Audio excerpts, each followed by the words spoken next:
मित्रांनो नमस्कार. MPSC कट्टा नांदेड या यूट्यूब चॅनलवरती मी आपलं पुन्हा एकदा स्वागत करतो. विद्यार्थी मित्रांनो, आज जी पोस्ट ऑफिसची MTSची पेपर झाला 7 जानेवारीचा, तर त्याची प्रश्नपत्रिका आपल्यापर्यंत पोहोचलेली आहे. काही विद्यार्थी मित्रांनी त्याची प्रश्नोत्तरे माझ्याकडे पाठवलेली आहेत. मी त्याची एक PDF तयार केलेली आहे आणि त्याच्या माध्यमातून मी तुम्हाला हे प्रश्न उत्तरे दाखवणार आहेत. काही स्क्रीनशॉट सुद्धा आहेत, ते सुद्धा तुम्हाला मी दाखवणार आहे. तर सगळे प्रश्न उत्तरे महत्त्वाचे आहेत. अत्यंत असे सोपे प्रश्न उत्तरे परीक्षेमध्ये विचारल्या जात आहेत आणि हे सगळे प्रश्न उत्तरे आपण GK सेक्शनमध्ये पाहिलेले आहेत. तुम्ही जर पाहिलं नसाल तर लगेच आमच्या प्लेलिस्टला व्हिजिट करा. तिथे भरपूर असे प्रश्नांचा मी सराव घेतलेला आहे. ते सगळे प्रश्न उत्तरे तुम्ही नक्की पाहून जा. तुम्हाला परीक्षेमध्ये नक्कीच मदत मिळेल. याआधीची मी जितकी प्रश्नपत्रिका झाल्या होत्या, जितकी दिवसाचे एक्झाम झाली होती, त्याची मी व्हिडिओ अपलोड केलेले आहेत. तुम्ही पाहिलं नसाल तर नक्की पाहून जा. त्यातून सुद्धा काही प्रश्न उत्तरे रिपीट होत आहेत. चला तर पाहूत आजचे असे प्रश्न उत्तरे. तर आजचा प्रश्न क्रमांक 1 आहे, संत रामानुज कोणत्या धर्माचा प्रचार करत होते? तर विद्यार्थी मित्रांनो, संत रामानुज हे वैष्णव धर्माचा प्रचार करत होते. प्रश्न क्रमांक 2, भारतीय संविधान मूलभूत कर्तव्य किती आहेत? तर भारतीय संविधानामध्ये एकूण मूलभूत कर्तव्य 11 आहेत. 11 कर्तव्याचा समावेश एकूण त्यामध्ये केलेला आहे. तर हे जे मूलभूत कर्तव्य आहेत ते भारतीय संविधानाच्या कोणत्या कलमामध्ये आहे ते तुम्हाला सांगायचं आहे. त्यानंतरचा प्रश्न आहे प्रश्न क्रमांक 3, प्लासीची लढाई केव्हा झाली? तर 23 जून 1757 रोजी प्लासीची लढाई झाली होती. त्यानंतरचा प्रश्न आहे, आनंदमठचे लेखक कोण आहेत? तर विद्यार्थी मित्रांनो, बंकिमचंद्र चटर्जी यांनी आनंदमठ नावाचं पुस्तक लिहिलेलं आहे. तुम्हा सर्वांना ते माहीत असेल.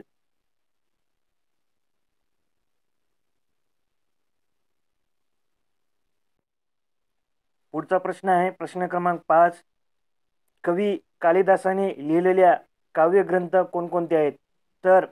तर मी तुम्हाला जवळपास 5-6 ग्रंथ सांगणार आहे जे की कवी कालिदासाने लिहिलेले आहे. तर यापैकी तुम्ही नक्कीच हे पाठ करून घ्या, लक्षात ठेवा, जेणेकरून तुम्हाला प्रश्न विचारला तर तुम्हाला लगेच त्याचं उत्तर देता येईल.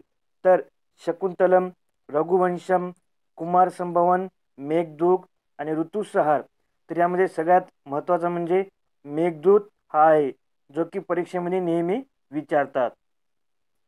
प्रश्न क्रमांक 6 आहे, आगरतळा कोणत्या राज्याची राजधानी आहे? तर विद्यार्थी मित्रांनो, आगरतळा ही जी आहे ती त्रिपुरा या राज्याची राजधानी आहे. त्यामुळे तुम्ही राज्याची राजधानी सुद्धा नक्की वाचून जा, प्रश्न परीक्षेमध्ये विचारल्या जात आहेत. त्यानंतरचा प्रश्न क्रमांक 7, भारतातील सर्वोच्च नागरी पुरस्कार कोणता? तर इथे त्यांनी नोबेल सांगितलेलं आहे, पण नोबेल पुरस्कार हा नाही आहे. तर भारतातील सर्वोच्च असा पुरस्कार भारतरत्न हा आहे. तर तुम्ही ते लक्षात ठेवा, भारतरत्न हा पुरस्कार भारतातील सगळ्यात मोठा आहे. त्यानंतरचा प्रश्न, वुहान शहर कोणत्या ठिकाणी आहे?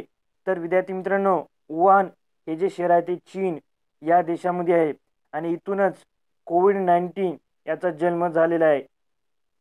इथून याने कोविड-19 ही जगामध्ये इथूनच पसरलेला आहे. प्रश्न क्रमांक 9, भारतातील पहिली रेल्वे कुठून धावली? तर भारतातील पहिली रेल्वे मुंबई ते ठाणे या दरम्यान 34 किलोमीटर इतके अंतर धावलेली आहे. त्यानंतरचा प्रश्न क्रमांक 10, कोणत्या अधिकार आता कायदेशीर अधिकार राहिलेला आहे? तर संपत्तीचा अधिकार हा आता कायदेशीर अधिकार राहिलेला आहे.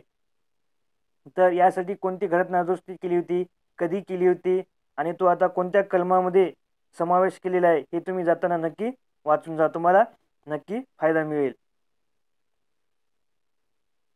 प्रश्न क्रमांक 11, खेत्री हे ठिकाण कुठे आहे? तर खेत्री हे जे ठिकाण आहे ते राजस्थान या राज्यामध्ये आहे.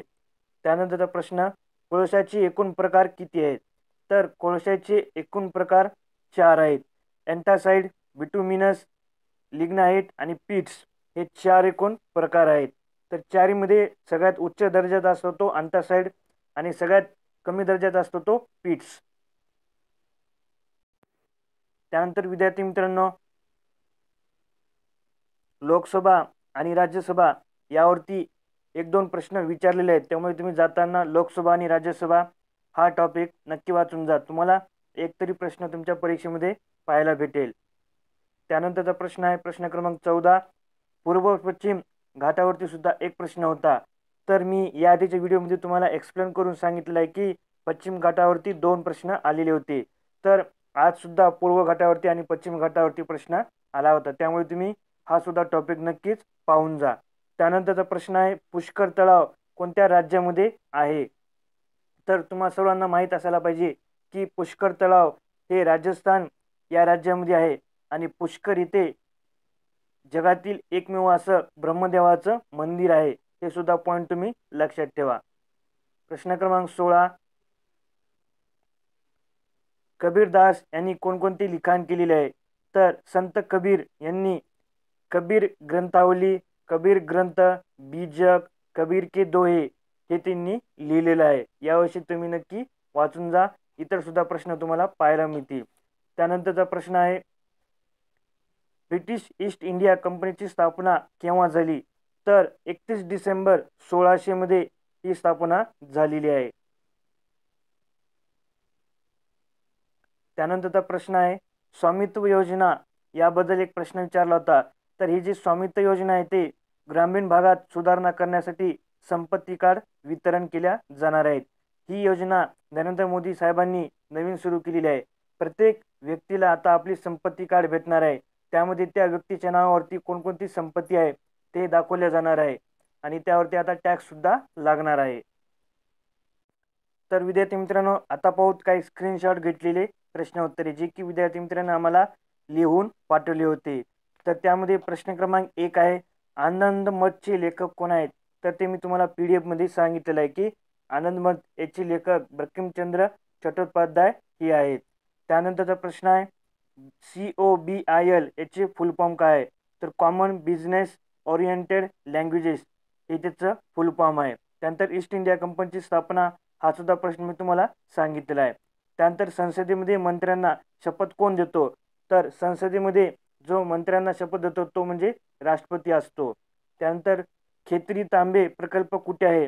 तर खेत्री तांबे हा प्रकल्प राजस्थानमध्ये आहे. त्यानंतर त्रिपुराची राजधानी हे सुद्धा मी तुम्हाला कालच्या व्हिडिओमध्ये सुद्धा सांगितलेलं आहे की आगरतळा ही आहे. भारतातील पहिला लोहमार्ग तुम्हाला मी सांगितलेला आहे मुंबई ते ठाणे 34 किलोमीटरचा हा मार्ग आहे. 1856 ते 1857 दरम्यान हा तयार केला होता. त्यानंतरची स्क्रीनशॉट आहे अवधचा संस्थापक कोण आहे? तर सआदत अली खान याने अवधचा संस्थापक मानला जातो.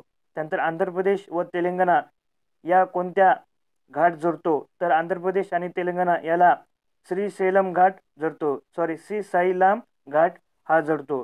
त्यानंतर इंडियन नॅशनल काँग्रेसचं संस्थापक कोण आहेत? तर 1885 साली ॲलन हुम यांनी इंडियन नॅशनल काँग्रेसची स्थापना केली होती मुंबई येथे. त्यानंतरचा प्रश्न रामगंगा नदीचा उगम कुठे होतो? तर उत्तराखंडमध्ये रामगंगा नदीचा उगम होतो. वुहान शहर हा चायनामध्ये आहे, तुम्हाला मी सांगितलेलं आहे. मूलभूत कर्तव्ये किती आहेत? तर एकूण 11 आहेत, ते सुद्धा मी सांगितलेलं आहे. प्लासीची लढाई सुद्धा मी तुम्हाला सांगितलेलं आहे. तर हे काही प्रश्न उत्तर होते जे की विद्यार्थी मित्रांना आम्हाला पाठवले होते. ते आम्ही PDF माध्यमातून आणि स्क्रीनशॉटच्या माध्यमातून तुमच्यापर्यंत पोहोचत करत आहोत. तर व्हिडिओ तुम्हाला नक्की आवडला असेल, व्हिडिओला लाईक करा जेणेकरून व्हिडिओ जास्तीत जास्त विद्यार्थी मित्रांपर्यंत पोहोचेल. जास्तीत जास्त लाईक करा आणि जास्तीत जास्त शेअर करा जेणेकरून हा व्हिडिओ जास्तीत जास्त विद्यार्थी मित्रांपर्यंत पोहोचेल आणि त्यांना परीक्षेमध्ये नक्की यातून फायदा मिळेल. व्हिडिओ शेवटपर्यंत पाहिल्याबद्दल धन्यवाद. चॅनलवरती नवीन असाल तर नक्की चॅनलला सबस्क्राईब करा. यावरती असेच अपडेट तुम्हाला कंटिन्यूमध्ये मिळत असतील. प्रत्येक प्रश्न उत्तर तुम्हाला मिळतील, त्याबद्दल तुम्ही निश्चित आश्वस्त राहा. भेटूत पुढील व्हिडिओमध्ये. जय हिंद, जय महाराष्ट्र.